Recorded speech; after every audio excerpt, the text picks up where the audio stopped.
Hey, I'm Patty N. I'm here to express my opinion and correct the information I gave you from my publicly available sources that I reported on wrong. And I'll tell you why that happened. And I really want to thank everybody who was saying, that doesn't sound right. Well, I thought that. Well, I heard this. And Norma had left a comment and said, Donna wasn't in Homestead for 19 months, and at the exact same time she's posting that, I'm just then figuring it out, and I'll show you how. Okay, I went to the inmate locator site, which lists Donna's prison number, and just below her date of birth, you'll see 10/14/26. That's the date she went to Homestead. And as you know, we haven't even been to 10/26 yet, so it hasn't even been 12 months yet, and definitely not 19. So it's been 10 months. So thank you, Norma, and I don't really even know where the 19 came from unless it was 19 months in the Leon County Jail. But collectively, she was in those county jails for 23 months, not quite 2 years. But she was in the Leon County Jail twice. In between, she spent, I'm not sure how long, a couple months in the Wakulla County Jail. Because remember, there was that issue with she had to prepare for her trial, and she couldn't use her tablet for some reason at Leon County Jail for a while, so that's why they moved her to Wakulla. But anyway, let's see. So we get back to this issue of what this all started for me when I saw Jay say that her VS's visits 9 to 3, which would be visitors in the day room or the regular visitation room. And I had read she has her visits behind glass and they can only be 2 hours, yada, yada, yada. Well, okay, here's what happened, okay? I read that she was in close custody management.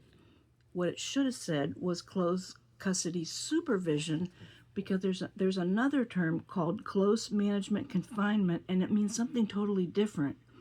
So close custody management almost combined those two phrases. So here, let me tell you what the difference is. Somebody who is in close management confinement is somebody who has done a really severe infraction, such as sneaking in a weapon, attacking a guard, inciting a riot. Those are the people that get put into this category. Those are the people that have to be handcuffed behind their back anytime they leave their cell and accompanied by 2 guards. They get 1 visit a month behind glass and 2 real short phone calls a month. That's what that category is. Donna's not in that category. She's being a good girl. She hasn't had any infractions.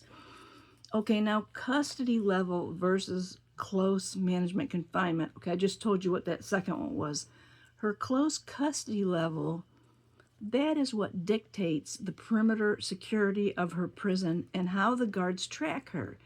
So in other words, they would never put her in a facility with low security around the perimeter.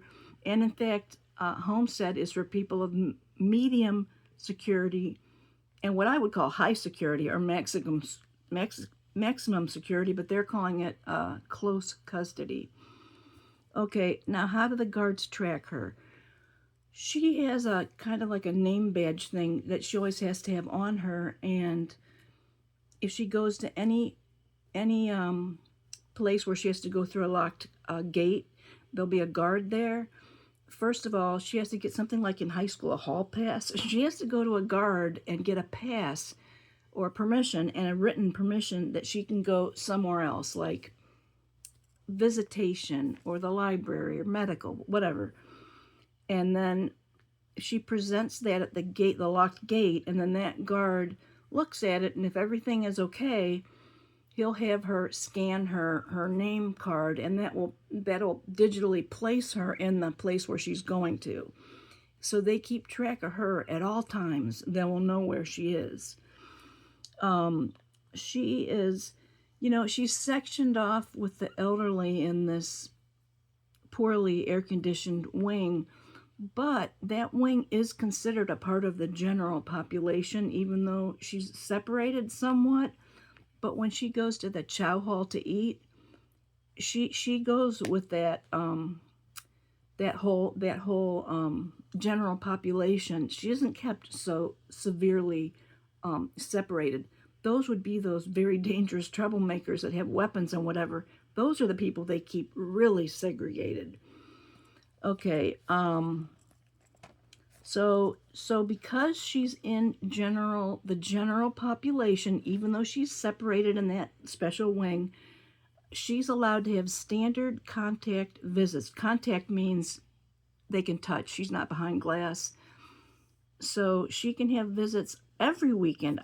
I'm sorry, I can't remember who said that, but you were right. Someone told me, no, Harvey can visit her every weekend. You were right. In fact, I think it says she can have visits every weekend on Saturday and Sunday. I don't think it said Saturday or Sunday. Possibly he could visit her both days, but I'm not real sure on that. We do know that she's been there for, let's see, where did I write down? 10 months, which would be roughly 43 weeks. The first 4 weeks, there's no visits because it's almost like an inmate has to prove themselves. If she can get through 4 weeks without getting into any trouble, then she can start having her weekly visits. Judy, who said she had calls or talks to Harvey 5 or 7 times a day, and I thought, well, that must mean through a tablet. She can have daily phone calls, so it didn't say a number, but she probably does call him all those times. That poor guy, he probably thought he was going to get some respite from that. Now, okay, let's see, where was I?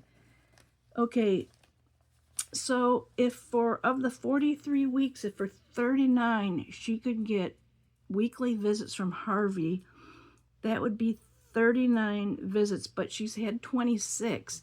Somebody else messaged on here, wasn't Norma?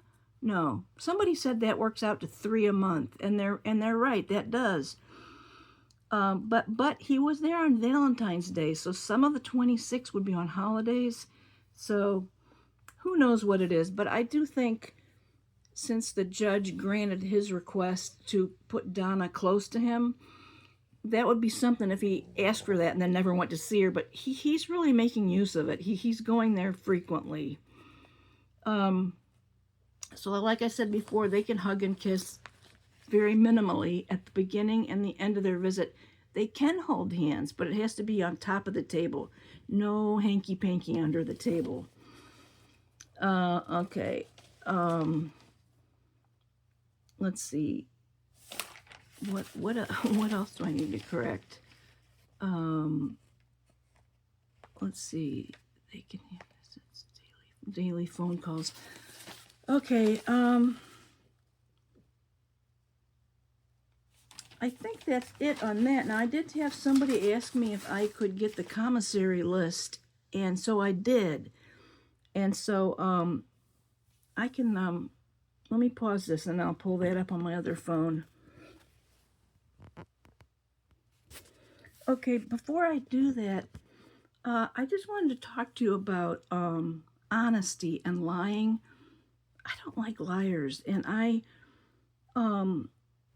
if I mention something and I can't show you the goods, well, I don't know how many times I've done it, but I've been known to like privately message Judy. Like on her show once, I mentioned about my ex-husband, and I couldn't. That's not something I can really talk about. Later on, I'll get into why, but I mentioned he was in law enforcement, and so later I sent Judy 2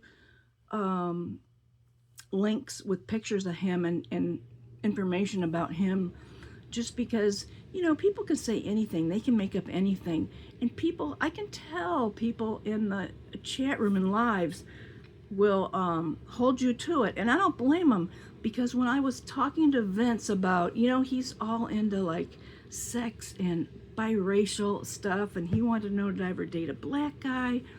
So I was telling him about the basketball star who asked me out when I was 17 in college, and somebody in chat later, after I had been talking about that guy, said, that guy was on the cover of Sports Illustrated magazine, which is true, he was, but I can tell people are kind of checking up on me, and that's fine.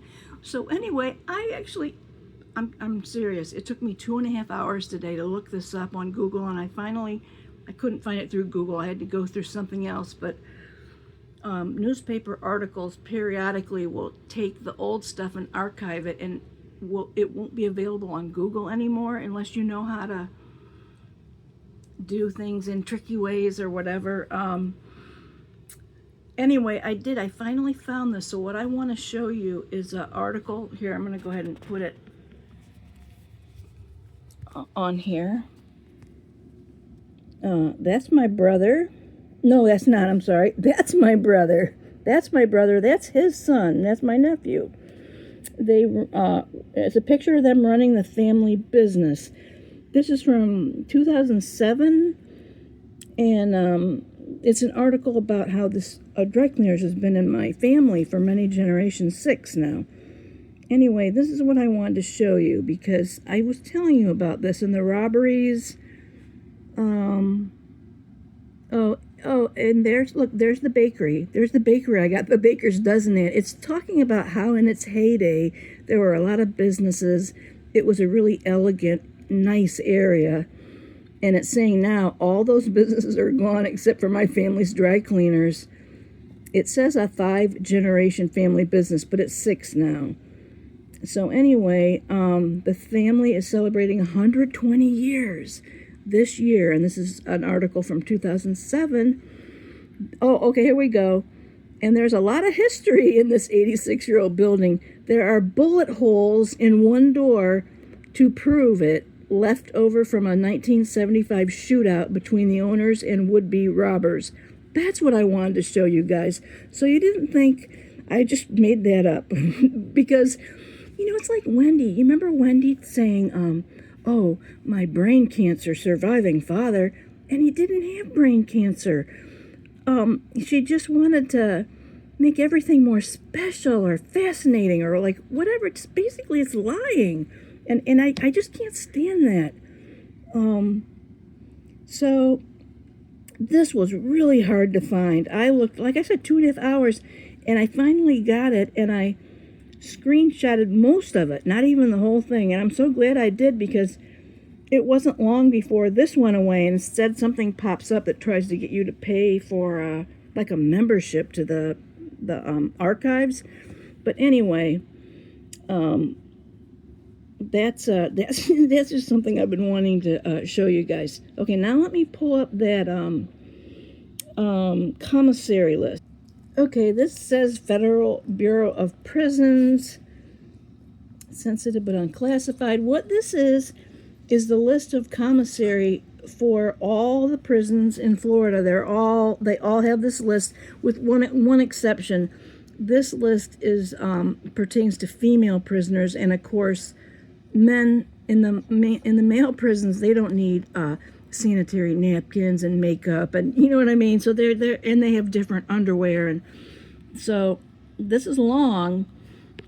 So I might go through it quickly, or maybe we should just. But so you can see what they have here, and the prices are there too.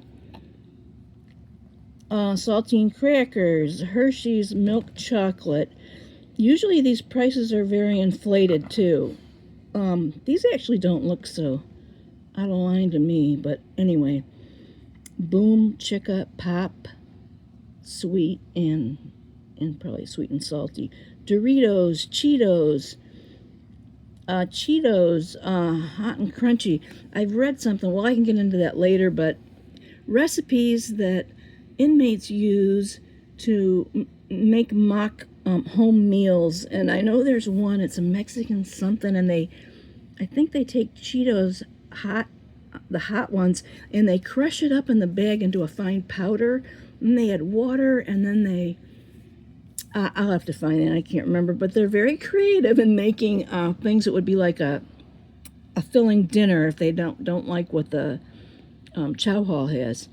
Apple juice, cranberry juice, there's soda. They do not sell any fresh fruit. The problem with fresh fruit is inmates have been known to use it and ferment it and then make what they call toilet wine. So, they're not going to help them do that. Okay, what else we got? Oh, colored pencils, batteries, chili beans. Okay, there's some underwear, boxer briefs. There's bras.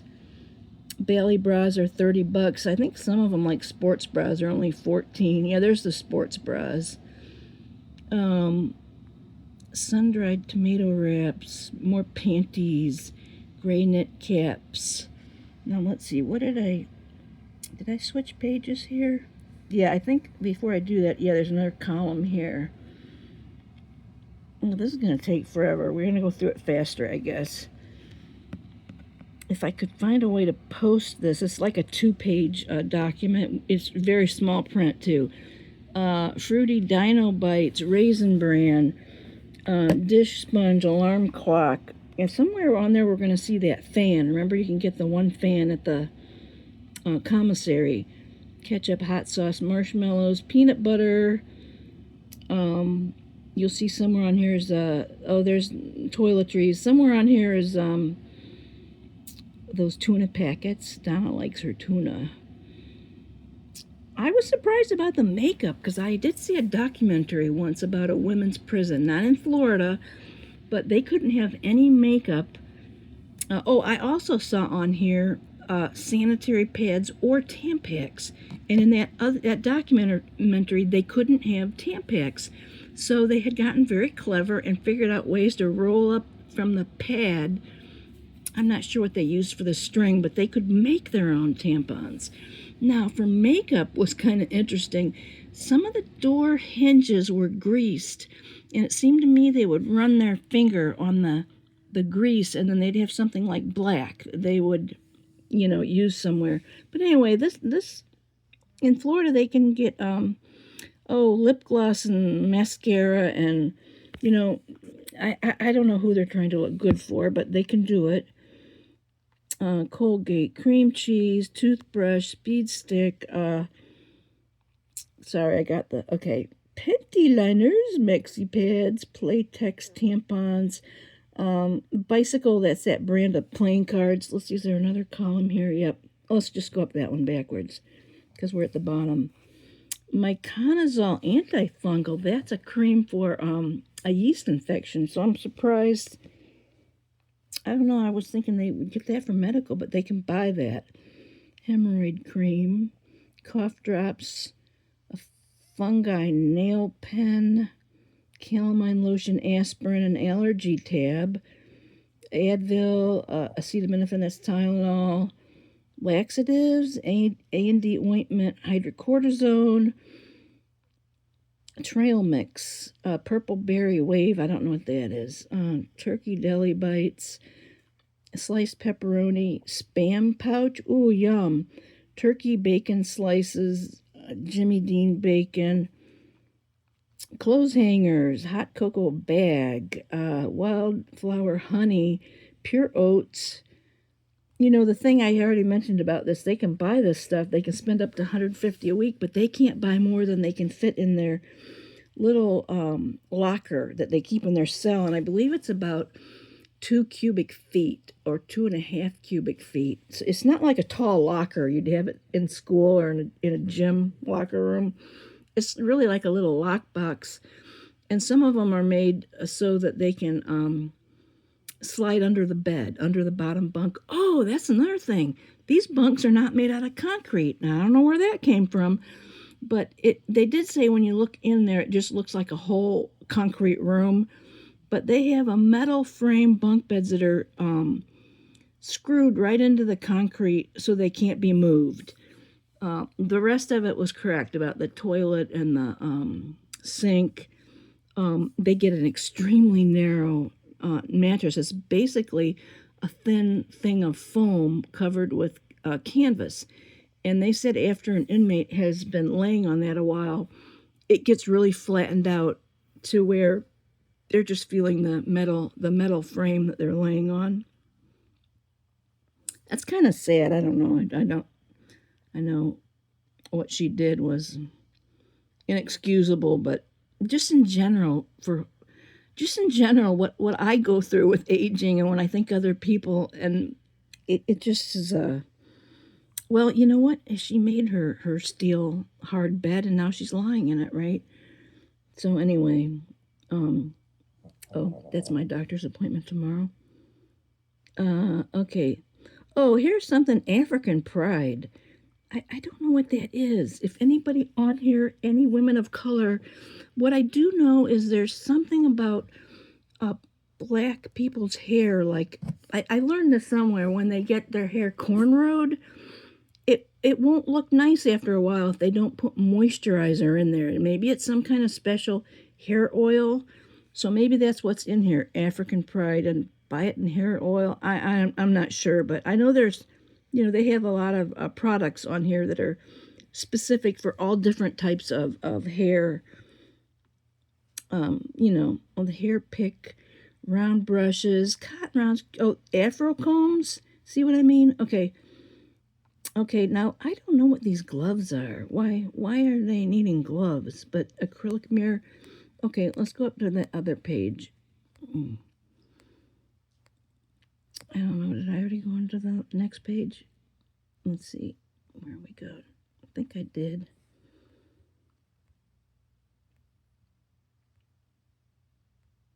Alarm clock. I don't think. No, we did. Sorry, that's page 1. All right, let me get down there. Oh yeah, I remember the underwear. Sports bras. Okay, did I pass the page break? Let's see it. All right, let's just keep going here. Briefs, panties. Oh, there we go. I think that's it. Yeah, now we're on the next page. Okay. Oh, my doll. That's just Advil. Milk of magnesium, monostat, multivitamins, muscle rubs, naproxen, omeprazole. Oh, acid. Yeah, that's for acid stomachs. Pain reliever. Oh, pink bismol. That's like I can't think of the name of it. That pink stuff that she and Wendy are addicted to for their sick stomachs. Pepto-Bismol. That's it. She can buy Pepto-Bismol. Oh, that's kind of funny. It's $3.80 each. Gosh. Okay, Rolaids, simethicone gas X, stool softener, vitamin C. Let's scroll faster. This is all earplugs, gel insoles. That's probably for shoes. Yeah, shoes. Mailboxes? I don't know. Oh, boxes maybe for mailing. Oh, a pedometer. She could count her steps. Poncho, knit scarf, bear claw. There's a lot of snacky stuff. Oh, Pop-Tarts. Oh, she can get Pop-Tarts. Banana chips, pitted prunes, sweet corn and water. Cheese rice. Now, just because all this stuff is here on this list doesn't mean they always have it in stock, and it can be different between one person to another in terms of what they have in stock and what they don't. And if there's something on here that they really wanted, I can't remember what the example was, but it doesn't matter if they're out of stock. This person has to wait till the next month when the stock is replenished. Shoelaces, PT pocket shorts. I don't know what that is, but I remember reading that they're allowed to wear shorts when they're in an emergency temperature range. The facility, that's it. They won't fix it. They won't move them, but that's all they'll do is they'll let them wear a t-shirt and shorts instead of their usual uniform. Okay, pocket sweatpants, envelopes. See, this is all the stationary type of stuff. And look, here's a bunch of seasoning. Now, they have no access to any microwave. When they cook something, like if they didn't like the dinner or they want something heartier, and they make something like, suppose they take the ramen noodles and they put in their instant macaroni and cheese. They'll take the ramen noodles and the macaroni and cheese noodles, and they'll put as hot as they can get of water from the sink, and they'll put it with the noodles, and they might use like an empty chip bag, or they might have a bowl, but they'll put it all in there, and then they'll put it under a blanket, and they'll just let it sit there for about 15 minutes and absorb the water. That's really the best they can do as far as cooking. Tube socks, okay. Irish Spring. Rice Krispie treats. Yummy. I love those. Men's Dial. Now, see, I'm surprised because I was told that all the men's stuff wouldn't be on this list. But, well, maybe some women like... actually, I like men. I get men's shower gel. I don't know why. I like it better. Okay, thermal pants. Ooh, I don't know if they need those in Homestead. Oh, a G-Shock watch. $100. They're only allowed to spend $150 a week. So if they bought that watch, they'd only have $50 for food. Let's see. Aquafina water. Baby blue cotton. I don't know what that's. Oh, it's yarn. There's yarn. And what does that say? Write in for new items in the window. I think that might be the end of it. Yeah, I never did see the fan, but I kind of went through here kind of fast. So, anyway, that is the commissary list. Let's see, what else was I going to say? You know what? I got to pause this because I don't remember. Well, just briefly, I'm going to make a video on Charlie's prison life, too. And I'm only really early on in my research, and I'll make that later, but I'll just tell you now, just briefly, the G. Norton Jameson Annex is the highest security compound in the whole state. Their daily operations are designed for total control. Charlie must love that. They use a pod layout to keep rival inmates and dangerous factions completely separated. Doesn't that make sense, since he was greenlit from the Latin kings who he accused of in this extortion story, which then made him a target right away.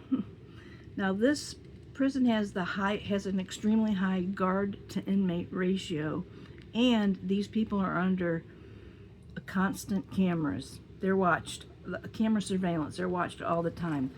They've been having a big problem with contraband, and they think it's being snuck in during visitation, so they're in the process of transitioning to video visitation only.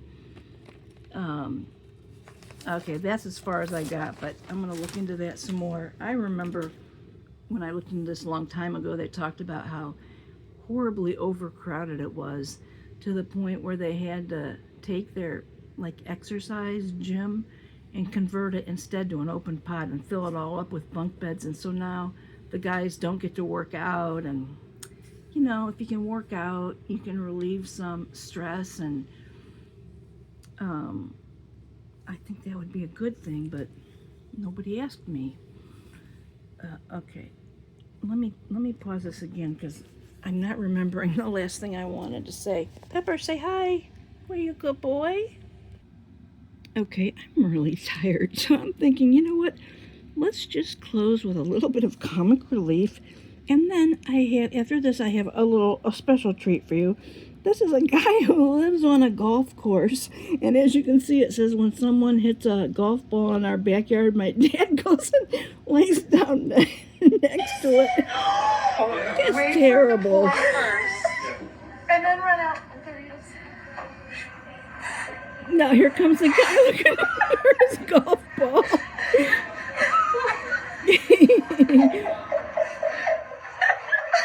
He's rubbing his head.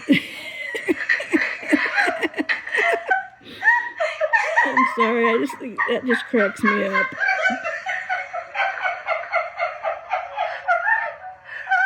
What a goofball. Now look, he's gonna... This guy's probably saying, "Are you okay, man?" No, his dad just walks away, rubbing his head. Okay, all right, now I'll give you the special little surprise. Okay, guys, this is a relative of mine. He is one of the finest euphonium players in the world, and I'm not making that up or exaggerating.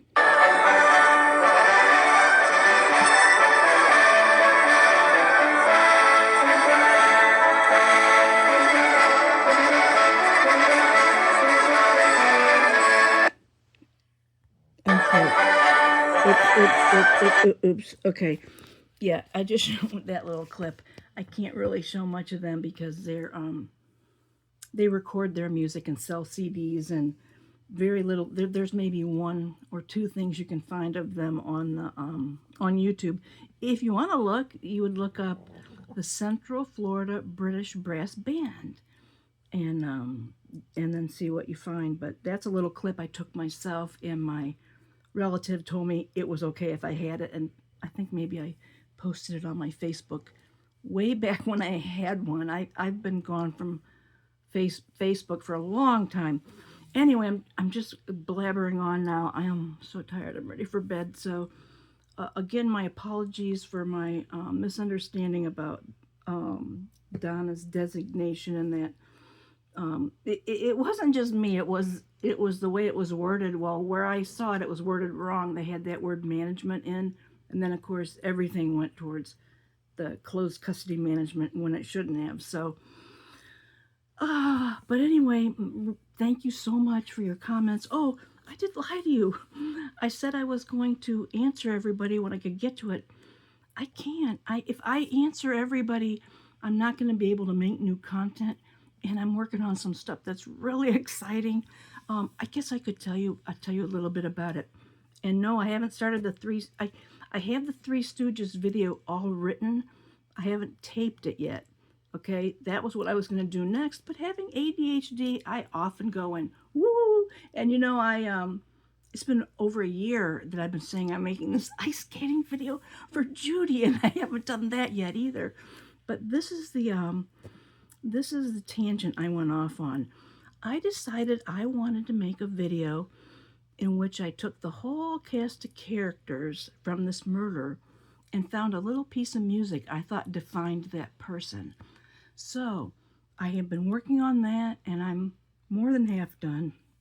It's really fun, and here's my dilemma. What I really want to title it is The Murder of Dan Markel, a musical. Now, people are going to think I lost my mind, because how would you trivialize something like that? But here's the thing. It's my biting facetiousness, a musical. It's my way of showing my disgust for people who would murder someone for an absurd reason like convenience. Not that really any murder is good, but it's kind of oh gosh, it's so tired. I'm so tired I can't even talk now. But yeah, I'm really kind of stewing over if I want to do that. I mean, if I said a musical, I'd put it in quote marks at least, and I would immediately explain my sarcasm, facetiousness, whatever you want to call it, or the reason I'm doing that. It's definitely not something I'd ever trivialize. It's something I'm, to this day, still very angry and upset about, the way they murdered him. In fact, I was telling you about one of my making songs, making parodies, and in one of my songs I wrote, haven't recorded it yet, but there's this line in here where I'm supposed to sing, they killed him, yeah, baby, they killed him. And you know what? I can't sing that line with yeah, baby. Like, it's like, they killed him, and it just hits you, and I'm like, they killed him. That's probably how I'm going to do that line.